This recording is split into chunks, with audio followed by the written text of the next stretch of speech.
سلام كلكم نزا فيديو تكاتتلو زلكم كما يقنيكم عودنا سالت انزلو سمون حليفكم تكونوا تسفانا قبركم نلوم عنتون كابنا يزحلف سمون تمساسالي أرست زلون فيديو حيزة متقلكم مالتيو يزحلف سمون فيديو زيراكم وانت دخليكم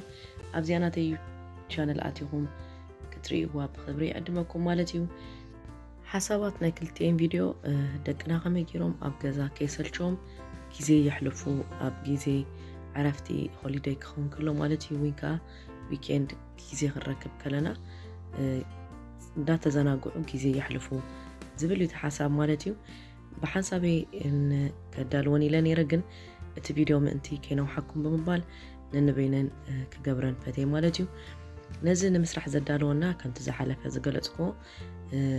حروج نبيتو غيرنا اللوسو مالتيو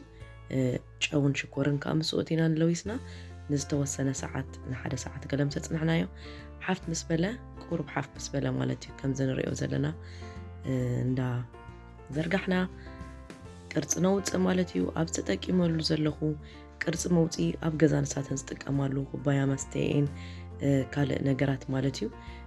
ምክንያቱ በትብቲ ገዛ ዘሎ ነገር ናይ ፈጠራ ክእለትካ ምእንቲ ክጥርያ ብምባል ማለት እዩ ኣብ ገዛ ዘሎ ነገር ነንጥቀም ዘለና ወላ ሓደ ንገዝኦ ገለ ነገር የለን ማለት እዩ ኣብዚ ምእንቲ ንኩሉ ክነቕልሎ ማለት እዩ ዘሎ ኣብ ገዛ ጌርና ንጥቀም ኣለና ከም ስትሪዎን ዘለኹም ንሳተን እውን ተሓጒሰን ደስ ኢልዎን እንሰርሓ ዘለዋ ከም ዝናገበርና ቅርጽ ምስ ወፃና ናይ ዶናት ቅርጽ ማለት እዩ ተስተረፈኻ ካል ዓይነት ቅርጺ ክነውጪና ማለት እዩ ብድሕሪኡ ኩሉ ምስ ወፀኻ ከምቲ ኩላትና ዘይቲ ፓስታ ወይንካ ዶናት ጌርና ንሰርሖ ዘይቲ ኣፍሊሕና እቲ ዘይቲ ምስ ወዓይ ማለት እዩ ኣብኡ እንዳ ጠበስና ንገለ ደቃይቕ ማለት እዩ ከምኡና ገበርና ደቅና ደስ ብሎም በዚ ኣጋጣሚ ኸ እቲኦም ዘይቲ ፓስታ ዝናፈቕኩም ከምዚኣ ጌርኩም ሰሪሕኩም ትበልዑ ማለት እዩ ኣዝዩ ደስ ድብል ንጥፈት እዩ ኣይኮነን ንቆልዑት ከም ኣደ ብፍላይ ኣብ ግዜ ዕረፍቲ ክኸውን ከሎ ኣብ ግዜ ቀዳም ሰንበትን ገዛ ኮፍ ክትብል ከለኻ ምስቶም ቆልዑት ንዓኻ እውን ባህ ይዝብለካ ኣነ ብጣዕሚ ደስ ድብለኒ ማለት እዩ ምስአን ክንሰርሕ ክብላ ንኸለዋ ኣነ ኸ ከምዚ ገይረ ዕድል ይህበን ማለት እዩ ንሳተን ከዓ ዳሕራይ ክበልዕኦ ከለዋ ደስ ይብለን በዓልና ዝሰራሕናዮ ውሑስ ዝኾነ ምግቢ እውን ዝኸውን ንግዜ ጣዕሞቶም ገለ ክጥቀምሉ ከለዉ ኣዝዩ ደስ ዝብል ንጥፈት እዩ ማለት እዩ እቲ ሓሳበይ እዚኡ ነይሩ ምሳና ኢንጆይ ክትገብርዎ ብኽብሪ ዕድመኩም ከምቲ ናይ ኩሉ ግዜ ድማ ሞራልኩም ሓሳብኩም ምትዕባዕኩም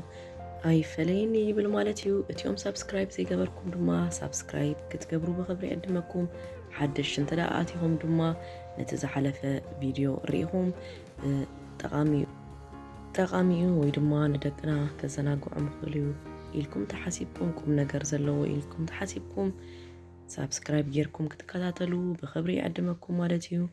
ኣብ ዝመጽእ ቪድዮ ክሳብ ዘራኽበና ሰሰናዩ ሰላም ቅነ